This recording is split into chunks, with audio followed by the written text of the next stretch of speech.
Stéphane Méry, sociologue du sport et passionné d'histoire de Villenox-la-Grande, a utilisé l'IA pour animer 114 cartes postales anciennes, créant une vidéo immersive de près de 15 minutes.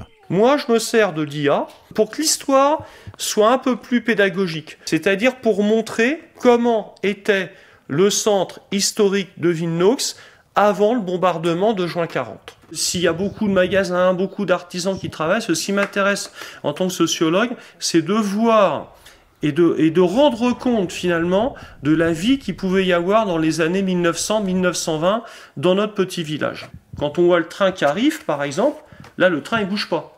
Là le train après il va passer devant nous, on est dedans.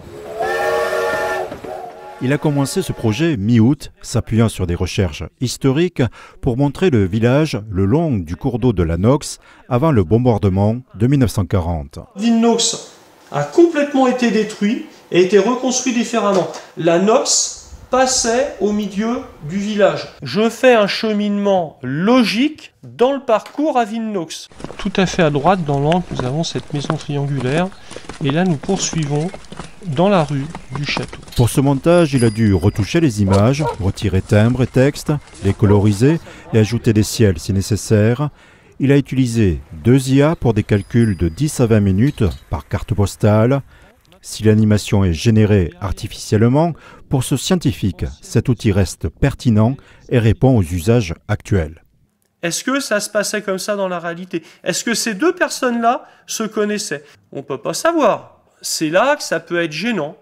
Napoléon, quand il fait peindre son sacre, il rajoute sa mère pour faire croire qu'elle y était. Donc déjà là, on manipule l'histoire. La photographie, la carte postale aujourd'hui, et c'est moins ça.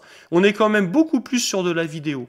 Et donc finalement, c'est replonger la carte postale dans un contexte actuel. Le but, quelque part, c'est de rendre vivant la carte postale. Pour Stéphane Méry, l'animation et le bruitage aident à mieux s'immerger dans l'histoire du village au début du siècle dernier. Pourquoi ils avaient besoin de leurs voisins? Parce que par exemple, celui qui s'occupait des vaches, celui qui élevait des vaches, les vaches, il allait peut-être les vendre aux abattoirs, les abattoirs allaient vendre les vaches aux bouchers, revendre la peau au tanneur, le tanneur allait vendre la peau au fabricant de chaussures, et tout ça dans le même village ou dans un rayon de quelques kilomètres. Le regard du sociologue, il voit simplement qu'aujourd'hui, il n'y a plus cette même cohésion. Aujourd'hui, on est plus dans un monde d'individualité quelque part. Une voisine a donné certaines cartes postales dont ses enfants ne voulaient pas. Une semaine après son partage sur les réseaux sociaux, Stéphane Méry constate que la vidéo génère 10 fois plus d'interactions qu'une simple carte postale.